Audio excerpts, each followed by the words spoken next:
in these lines, we see that the snowflakes, they fall from the cloud on mountains below. And when the great pine trees growing on these mountains are hit by snowflakes, they are painfully surprised. And the snow-covered top of a mountain, I told you it serves as a white pillow for the cloud in the arms of a storm. And lighting, which acts as a pilot, it sits and it guides the cloud in the course of its journey.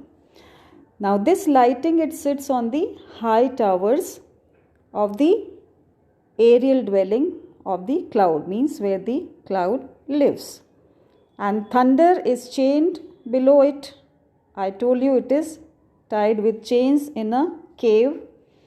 And this thunder struggles for release, and its howls are heard at intervals. Fits means to make a noise at intervals. Lighting, which is a pilot for the cloud, guides it gently over earth and ocean. And this lighting, which is the pilot, it is in love with the spirits who live in the depths of the ocean. Now, being lured means attracted by this love, lightning flashes over streams, and I told you crags means rocks, over hills and lakes and over plains. And all this time the cloud enjoys the warmth of the blue sky. Now in these lines we see that some more pictures of nature are given by the poet, and the natural phenomena are depicted in a fanciful manner. Now come to the next stanza.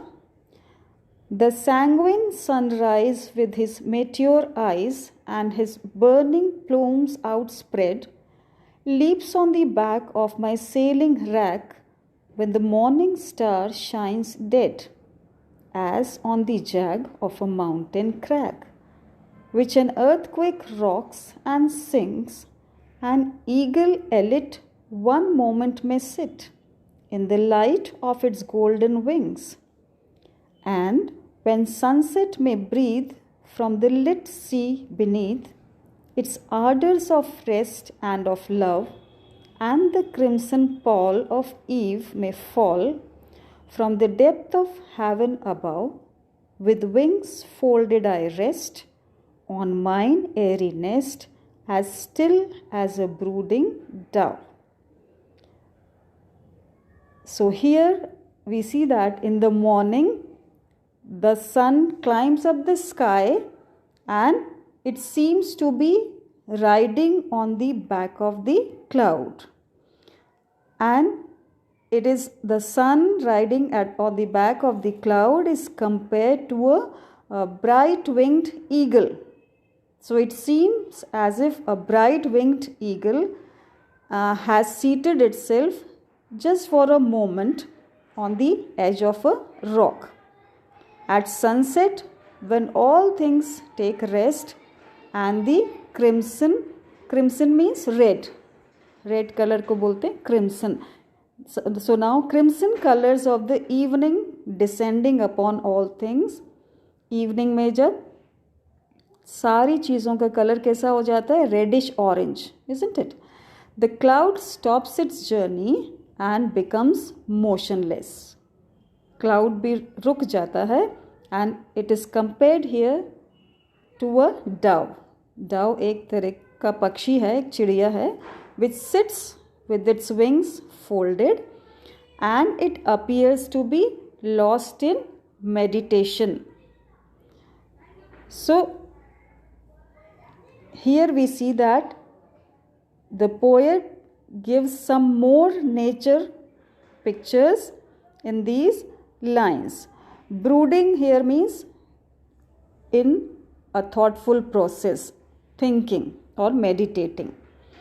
And here we are overwhelmed by the abundance and richness of natural imagery and by the imaginative interpretation of the natural phenomena. Now here is a word sanguine. Again, sanguine sunrise means the color at the time of sunrise is a glowing red.